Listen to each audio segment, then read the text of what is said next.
증인 사명 선언으로 함께 말씀을 나누겠습니다. 함께 할까요? 우리는 증인입니다. 시작. 우리는 증인입니다. 우리는 성령의 능력을 얻는 증인, 예수를 증거하는 증인, 함께 자라나는 증인입니다. 아멘. 오늘은 빌립보서 1장 8절부터 11절까지 말씀 가지고 함께 은혜를 나누겠습니다. 성도 여러분, 하나님께서는 우리가 예수의 증인된 삶을 살아가기를 원하십니다. 예수의 증인된 삶은 예수님을 믿으면서도 예수와 상관없는 그런 삶이 아니라 예수님 없이는 설명이 되지 않는 삶을 의미합니다. 우리로 그런 삶을 다시 살아가라고 우리에게 증인의 비전을 주신 줄로 믿습니다. 성도 여러분, 성령의 능력을 얻는 증인이 되기를 축복합니다. 그래서 예수님을 더욱 증거하는 삶이 되기를 축복하고요. 우리 교회가 함께 자라나는 그런 예수님의 증인 교회가 되기를 간절히 소망합니다. 사도 바울의 많은 고백들이 사도 바울이 쓴 서신서에 기록이 되어져 있는데요. 오늘 고백도 사도 바울이 정말 교회와 성도를 이만큼 사랑하는구나 라고 하는 것을 느끼면서 또 한편의 부끄러움과 도전을 동시에 받습니다. 특별히 빌립보서는 사도 바울이 빌립보 성도들에게 쓴 편지인데요. 빌립보가 어떻게 생겨났는지는 사도행전 16장에 기록이 되어져 있습니다. 먼저 빌립보라고 하는 곳은 바울이 2차 선교 여행 중에 들려서 전도를 했던 도시입니다. 원래는 다른 지역으로 바울이 가려고 그렇게 계획을 하고 노력을 했는데 성령께서 그 길을 막으시죠. 그래서 마게도냐로 건너와서 우리를 도우라라고 하는 음성을 듣는 환상을 보게 됩니다. 바울은 하나님의 뜻으로 알고 순종해서 마게도냐 사람들에게 복음을 전하러 가는데요. 그 마게도냐 지역의 첫 번째 성이 바로 빌립보였습니다. 그리고 성경은 빌립보가 로마의 식민지였다라고 우리에게 가르쳐 줍니다. 로마의 식민지였다라고 하는 말은 로마에 충성된 군인들, 특별히 퇴역 군인들이 있죠. 이제 은퇴한 군인들, 그런 군인들이 많이 살았던 도시가 바로 빌립보였습니다. 그러니까 얼마나 사람들이, 국민들이 로마 황제에 대한 충성도가 높은 지역이라고 하는 것을 우리가 알 수 있죠. 이런 빌립보에서 두 가지 구원의 큰 사건이 일어나는데요. 첫 번째 일은 바울이 빌립보에서 복음을 전하다가 안식일이 되어서 기도할 장소를 찾게 됩니다. 그런 와중에 옷감을 파는 루디아라고 하는 여인을 만나게 되고, 그러니까 이 여인은 하나님을 믿고 있었지만 예수님을 알지 못했기 때문에 바울을 통해서 예수님에 대해서 듣게 되고 복음을 듣게 되고, 그래서 세례를 받게 됩니다. 온 가족이, 그러니까 예수님을 믿게 되어지는 구원의 역사가 일어나게 되는 거죠. 이게 이제 빌립보에서 빌립보 교회가 생겨난 첫 번째 어떤 중요한 사건이라고 볼 수 있습니다. 그럼 루디아를 기억해 주시고요. 두 번째 사건은 바울이 빌립보에서 복음을 전하다가 귀신 들린 한 여종을 이제 치료를 해주게 됩니다. 귀신을 쫓아내게 되죠. 근데 그 여종을 통해서 수입을 얻었던 그 여종의 주인이 이런 바울을 고소를 하게 됩니다. 자신의 수입원이 없어졌잖아요. 자신의 귀신 들린 여종을 통해서 점을 쳐서 먹고 살았는데, 그것이 이제 바울을 통해서 그렇게 할 수 없게 되니까 바울을 고소를 하게 되죠. 이 일로 인해서 바울이 감옥에 들어가게 됩니다. 이때 함께 동역했던 사람이 실라라고 하는 사람이 있었는데 함께 이제 감옥에 들어가게 됩니다. 그러니까 바울과 실라가 감옥에 들어가서 뭘 했을까요? 하나님을 원망했을까요? 하나님, 제가 다른 곳으로 가려고 했는데 복음을 전하러 하나님이 여기로 오라고 하지 않으셨습니까? 근데 와서 복음을 전하고 귀신도 쫓아내는데 왜 우리가 감옥에 이렇게 갇혀야 됩니까? 하면서 하나님을 원망하고 불평했을까요? 아니요. 오히려 정반대입니다. 사도행전 16장 25절에 보니까요. 바울과 실라가 놀랍게 이렇게 했습니다. 한밤중에 바울과 실라가 기도하고 하나님을 찬송하며 죄수들이 듣더라. 그러니까 감옥에 있는 모든 죄수들이 다 들을 만큼 하나님께 찬양을 드리고 기도했어요. 그러니까 바울과 실라가 이런 믿음이 있었던 거죠. 아, 이렇게 된 것도, 자신들이 감옥에 갇히게 된 것도 하나님의 뜻이구나 하면서 그 감옥에서조차도 복음을 전하기 위해서, 하나님을 전하기 위해서 찬송하고 기도하고 그랬던 겁니다. 그러자 어떤 일이 일어났죠? 갑자기 지진이 일어났습니다. 옥문이 다 열렸습니다. 죄수들이 다 도망갈 수 있게 된 상황이 된 거예요. 그러자 가장 떨렸던 사람이 바로 간수들이었죠. 그죠? 죄수들을 지켜야 되는 책임이 있는 사람들인데 이제 지진이 나서 옥문이 다 열려서 모든 사람의 메인 것이 다 벗어져서 다 도망가게 생겼으니까 이제 간수들이 이제 그걸 수습을 해야 되는데 어떻게 감당이 안 되는 겁니다. 어느 한 간수가 그 상황을 감당하지 못해서 칼을 들어서 자살을 하려고 하니까 바울이 딱 막잖아요. 우리가 도망가지 않았다. 여기 있다. 그러면서 그 간수의 자살을 막게 됐죠. 그러자 간수가 바울과 실라 앞에 엎드려서 이런 말을 합니다. 갑자기 내가 어떻게 하여야 구원을 받으리까? 그러니까 여러분, 세상에서는 정말 자신의 삶을 바꿀 수 있는 너무나도 중요한 질문들이 있어요. 그러니까 그런 질문들을 하게 될 때에 어떤 우리의 삶의 어떤 전환점을 맞이하게 됩니다. 내가 이렇게 살아도 될까? 어떻게 살아야 될까? 앞으로 어떻게 살아야 내가 참된 삶을 살 수 있을까라고 하는 어떤 그런 자기 반성과 함께 또 성찰을 통해서 이런 질문들을 하게 되어지면 자신의 삶의 어떤 변화가 조금이라도 오게 되는 것을 보게 되는데, 이 간수가 바울과 실라 앞에서 이런 질문하는 것은 어쩌면 이 간수의 삶에 엄청난 변화를 예고하는 것일 수 있죠. 어떻게 하여야 구원을 받으리까? 그때 바울이 간수에게 한 말이 뭡니까? 너무나도 유명한 말이죠. 주 예수를 믿으라. 그리하면 너와 내 집이 구원을 얻으리라. 정말 소중한 복음을 듣게 되어지는 그런 순간을 이 간수가 맞이하게 됩니다. 방금 전에는 죽으려고 했잖아요. 죽을 수밖에 없는 어떤 그런 절박한 순간이었는데, 그런 삶의 끈을 놓으려고 했던 그 순간에 갑자기 바뀌어져서 역전되어서 바울을 통하여서 구원에 이르게 되어지는, 예수 그리스도의 복음을 듣게 되어지는 상황으로 완전히 급반전되지 않았습니까? 엄청나게 놀라운 일이 이 간수에게 일어난 겁니다.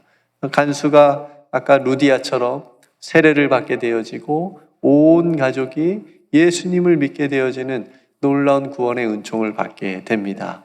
그러면 이 루디아와 이 간수의 이 가정들이 바로 이 빌립보 교회의 성도들이 되는 겁니다. 이 빌립보 교회의 시작이 되는 겁니다. 여러분, 하나님께서 하시는 일은 이처럼 오묘하고 놀랍습니다. 사람의 눈에는 분명히 억울하고 원망 가득한 일로 보이지만 하나님께서는 우리가 알지 못하는 또 다른 계획이 있으시다라고 하는 것을 우리가 보게 됩니다. 그러니 성도 여러분, 무슨 일을 만나든지 실망할 필요가 없습니다. 하나님의 인도하심을 믿으십니까? 하나님의 인도하심에는 실수가 없으십니다. 모든 것을 하나님께 맡긴 사람에게는 합력하여 선을 이루시는 하나님의 선하신 계획을 보게 될 것이기 때문에 그렇습니다. 그렇게 빌립보 교회가 세워진 지 10년이 지나서 바울이 복음을 전하다가 또 로마에서 감옥에 갇히게 됩니다. 그때 쓴 편지가 바로 빌립보서입니다. 성도는, 빌립보서의 가장 큰 주제가 뭐죠? 기쁨입니다. 기쁨. 빌립보서 2장 18절에 이와 같이 너희도 기뻐하고 나와 같이 기뻐하라. 빌립보서 3장 1절의 끝으로 나의 형제들아 주 안에서 기뻐하라. 빌립보서 4장 4절에 주 안에서 항상 기뻐하라. 내가 다시 말하노니 기뻐하라. 성도는 복음은 역설적입니다. 아까 간수가 자기 시인이 죽으려고 했는데 그 죽으려고 했던 그 상황이 완전히 역전이 돼서 구원받는, 오히려 너무나도 좋은 길로 바뀌지 않았습니까? 상황이. 그런 것처럼 바울이 지금 기뻐하라고 말하는 것은 너무나도 역설적인 겁니다. 왜냐하면 지금 바울이 로마의 최고급 호텔에서 얘기하고 있는 게 아니잖아요. 로마의 가장 힘들고 깊은 곳에 있는 감옥에서 성도들에게 오히려 기뻐하라고 지금 말하고 있는 것입니다. 여러분, 기뻐할 수 있을 때 기뻐하는 것은 뭐 누구나 다 할 수 있는 일이죠. 기쁜 일이 있는데 기뻐하잖아요. 근데 기뻐할 수 없을 때 기뻐하는 것은 어떤 특별한 힘이 필요한 겁니다. 기뻐할 일이 없어요. 근데 기뻐요. 어떤 힘이 필요하죠. 성경은 이것을 복음의 능력이라고 얘기합니다. 세상은 알 수 없는, 사람들은 알 수 없는, 저 사람들은 기뻐할 수 있는 일이 하나도 없는 것 같은데, 너무나도 절망적이고 힘든 지금 상황인 것 같은데 오히려 저 사람 기뻐하네. 왜 기뻐할까? 예수님 때문에. 예수님을 믿기 때문에. 복음의 능력 때문에 기뻐할 수 있는 겁니다. 바울은 이 복음으로 인한 기쁨이 빌립보 성도들에게도 있기를 바랬던 겁니다. 비록 자신이 로마의 감옥에 있지만 주 안에서 자신은 기쁘다 라고 그렇게 고백했던 것처럼, 그런 고백이 지금 환난 가운데 있고 핍박받고 있는, 아까도 말씀드렸지만 빌립보라고 하는 도시가 예수 믿기에 좋은 도시가 아니에요. 그죠? 로마 황제에 대한 어떤 충성도가 높은 도시이기 때문에 예수 그리스도를 주로 고백하는 이 복음의 고백을 할 수 있다라고 하는 것 자체가 너무나도 힘들고, 그렇게 하면 핍박을 받을 수 있는 그런 도시였습니다. 그런 도시에서 빌립보 성도들이 믿음을 지키고 핍박을 이겨내고, 그런 상황에서 기뻐하라 라고 사도 바울이 권면을 하고 있는 겁니다. 성도 여러분, 여러분 힘들 때 빌립보서 한번 읽어보십시오. 억울한 일 당했을 때 빌립보서 한번 읽어보십시오. 그래서 감옥에 갇힌 바울이 지금 기뻐하라, 항상 기뻐하라, 주 안에서 기뻐하라라고 하는 말씀이 여러분 심령에도 들린다면, 잃어버린 기쁨이 그래서 다시 회복된다면 여러분 안에 복음의 능력으로 다시 힘있게 일어서게 될 줄로 믿습니다. 기쁨이 회복될 줄로 믿습니다. 세상에서 주는 기쁨으로 기뻐하는 것이 아니라 하나님이 주신 기쁨으로, 예수 그리스도를 통해서 주신 기쁨으로 우리가 다시 이 세상에서 참된 기쁨을 누리며 살아가게 되는 줄로 믿습니다. 오늘 그런 빌립보 교회를 향한 사도 바울의 그 마음이 빌립보 1장의 인사말에서 잘 표현하고 있잖아요. 1장 3절과 4절, 내가 너희를 생각할 때마다 나의 하나님께 감사하며 간구할 때마다 너희 무리를 위하여 기쁨으로 항상 간구한다. 그러니까 빌립보 교회를 생각할 때마다, 성도들을 생각할 때마다 사도 바울이 기쁜 거예요. 감사한 거예요. 그리고 오늘 읽은 8절을 보니까 그 사랑의 표현이 절정에 다다릅니다. 8절, 내가 예수 그리스도의 심장으로 너희 무리를 얼마나 사모하는지 하나님이 내 증인이 되신다. 성도 여러분, 하나님이 내 증인이 되신다라고 하는 이 말을 쉽게 할 수 없지 않을까요? 정말 하나님 앞에서 진실되고 거짓이 진심일 때 할 수 있는 그런 고백이지 않을까요? 왜요? 하나님은 다 알고 계시죠. 하나님은 우리의 중심을 다 알고 계시잖아요. 이게 진심인지 거짓인지 위선인지 가식이 있는지. 그런데 하나님 앞에서 진심일 때, 진실일 때, 거짓이 없을 때 하나님이 내 증인이 되신다라고 그렇게 자신 있게 말할 수 있지 않을까요? 사도 바울이 그랬다고요.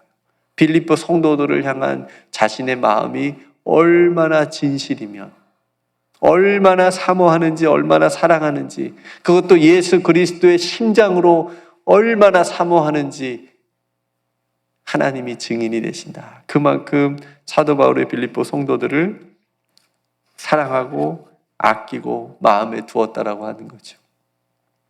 이 고백을 들으면서 두 가지 드는 생각이 있었습니다. 첫 번째는 나는 정말 주님의 교회를 예수 그리스도의 심장을 가지고 사랑하고 있는가? 또 한 가지는 이 예수의 증인된 우리는 예수의 그리스도의 심장을 가지고 사랑하는 사람이구나. 성도 여러분, 우리 교회가 우리들에게 이런 교회가 되기를 간절히 기도합니다. 내가 정말 주님의 몸된 교회를 사랑하는 사람, 하나님이 자기 피로 사신 교회를 사랑하는 사람, 예수 그리스도의 심장으로 사랑하는 사람. 예수 그리스도의 심장으로 사랑한다라고 하는 것은 예수 그리스도께서 우리를 위하여 모든 것을 다 내어주셨잖아요. 찢기시고 피 흘리시고 다 주시기까지 교회를 사랑하심 같이 우리들도 그렇게 교회를 사랑하는가?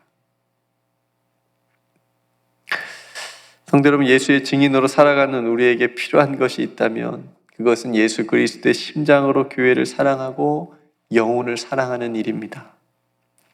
성도는 예수 그리스도의 심장을 가진 사람입니다. 성도는 우리의 몸에 있는 이 심장은 언젠가는 멈추어질 거예요. 그날을 우리는 다 맞이합니다. 그러나 예수 그리스도의 심장은 영원히 멈추어지는 일이 없는 줄로 믿습니다. 하나님께서 예수 그리스도의 심장을 우리에게 이식시켜 주셔서 그 심장으로 하나님의 자녀가 되어 뛰게 하시고 살게 하시는 종을 우리가 다 받았습니다. 오늘날 주님의 몸된 교회는 이 예수 그리스도의 심장을 가지고 살아가는 예수의 증인들, 하나님의 백성들, 하나님의 자녀들을 통해서 이 땅에 죽어가는 영혼들을 주님 앞으로 인도하실 것입니다. 성도 여러분, 오늘 사도 바울처럼 예수 그리스도의 심장으로 교회를, 주님의 몸된 백성들을 사랑하는 우리 모두가 되기를 주님의 이름으로 축복합니다. 예수의 증인된 그리스도 예수의 심장을 가진 사람입니다. 이것을 우리가 꼭 다시 한번 기억하고 우리 안에 예수 그리스도의 심장이 뛰고 있는지를 날마다 체크하면 좋겠습니다. 오늘 9절부터 11절 말씀은 교회를 향한 바울의 기도입니다. 여러분, 이 기도문 한번 잘 읽어보시겠습니까? 너무나도 귀한 기도입니다. 우리가 반드시 교회를 위해서 해야 되는 기도입니다. 교회뿐만 아니라 우리 자신을 위해서도 해야 되는 기도이고요. 누군가를, 이웃을 위해서, 자녀들을 위해서, 성도들을 위해서 중보해야 되는 너무나도 좋은 기도의 제목입니다. 이 기도의 제목을 가지고 한 주 동안, 아니 올 한 해 동안, 평생 동안 하나님 앞에 기도할 때에 하나님께서 들어 응답해 주실 줄로 믿습니다. 사도 바울은 먼저 사랑을 위해서 기도합니다. 너희의 지식과 모든 총명으로 인하여 하나님의 사랑이 너희 안에 점점 더 풍성하게 되어지기를 원한다. 여러분, 하나님의 사랑이 얼마나 중요합니까? 이 사랑은 아가페 사랑입니다. 이 아가페 사랑을 알려면 우리에게 바른 지식이 필요합니다. 총명이 필요합니다. 이 지식은 하나님을 아는 지식입니다. 세상 지식을 아는 지식이 아닙니다. 세상적으로 아는 사랑을 교회에서 하는 것이 아니라 하나님의 사랑을 아는 지식으로 하나님의 사랑을 함께 행하는 겁니다. 그 사랑이 교회 안에, 주님의 교회 안에 가득할 때에 하나님께서 아름답게 역사하시는 겁니다. 그 공동체를 통해서 하나님께서 하나님의 일들을 이루어 가시는 겁니다. 하나님의 사랑이 있는 곳에 하나님께서 일하시고 함께 하시는 겁니다. 그래서 첫 번째로 사도 바울이 교회를 향해서 그 사랑을 위해서 풍성하게 되어지기를 기도하고 있는 겁니다. 두 번째는 지극히 선한 것을 분별하기를 기도합니다. 성도 여러분, 얼마나 지금 거짓과 가짜들이 이 세상에 난무하는 그런 세상입니까? 진짜 같은 가짜들이 얼마나 많습니까? 우리가 분별해야 됩니다. 무엇이 하나님의 뜻이고 무엇이 하나님의 말씀이고 무엇이 하나님의 마음인지, 하나님께서 원하시는 것이고 하나님께서 기뻐하시는 일인지를 항상 하나님의 말씀을 통해서 분별하고, 지극히 선한 것을 분별하고 진실하여 그리스도의 날까지 이룰 수 있는 그런 신앙과 믿음을 가지고 살아가기를 기도하고 있습니다. 반짝하는 그런 믿음이 아니라, 반짝 뜨거운 그런 믿음이 아니라 그리스도의 날까지, 주님 오시는 그날까지 끝까지 이 믿음을 가지고, 분별하는 믿음을 가지고 깨어서 나아가야 되겠습니까? 마지막에는 예수 그리스도로 말미암아 의의 열매가 가득하여 하나님의 영광과 찬송이 되기를 원한다. 오직 예수 그리스도입니다. 오직 예수 그리스도를 통한 의의 열매입니다. 나의 노력이나 나의 의를 내세우는 것이 아니라, 그걸 드러내는 것이 아니라, 내가 얼마큼 이만큼 했다가 아니라 오직 예수 그리스도를 통해서 내게 주신 그 은혜, 그 은혜의 열매들을, 그 감사의 열매들을 가지고 하나님께 영광과 찬송을 돌리는 삶을 살아가기를 기도하고 있습니다. 너무나도 좋은 기도입니다. 이 기도의 모습들이, 기도의 제목들이 저와 여러분들의 삶에서 우리 교회를 통해서 아름답게 응답받을 수 있기를 간절히 소망합니다. 그래서 하는 모든 삶과 사역과 일들이 하나님께, 오직 하나님께 영광과 찬송이 되어지는 저와 여러분들의 믿음의 삶이 되기를 간절히 축복합니다. 함께 기도하겠습니다. 참 좋으신 아버지 하나님, 오늘 사도 바울이 빌립보 교회를 얼마나 사랑하는지, 정말 예수 그리스도의 심장을 가지고 하나님이 증인 되신다라고 하는 그런 자신감을 가지고 그 사랑하는 고백을 표현하는 것을 우리가 보았습니다. 하나님, 저희들도 주님의 몸된 교회를, 성도를, 또 우리가 품고 기도하는 귀한 구원받아야 될 영혼들을 예수 그리스도의 심장을 가지고 사랑하고 품고 기도하게 하여 주옵소서. 오늘 사도 바울이 빌립보 교회를 향해서 기도했던 것처럼 하나님, 저희들이 또 우리 교회가 하나님의 아가페 사랑이 충만하기를 원합니다. 더욱더 풍성하여지기를 원합니다. 또 지극히 선한 것을 분별하게 하여 주시옵시고 진실하여 허물 없이 그리스도의 날까지 이룰 수 있는 깨끗하고 순전한 믿음으로 다 살아가게 하여 주옵소서. 오직 예수 그리스도로 말미암아 의의 열매가 가득하여 하나님께 영광과 찬송을 올려드릴 수 있는 그런 삶을 살아갈 수 있도록 은총을 베풀어 주옵소서. 오늘 또 살아가는 모든 성도들의 삶의 자리 하나님께서 함께 하시고 지켜주시길 간절히 소망하오며 사랑이 많으신 예수님의 이름으로 감사하며 기도드리옵나이다. 아멘.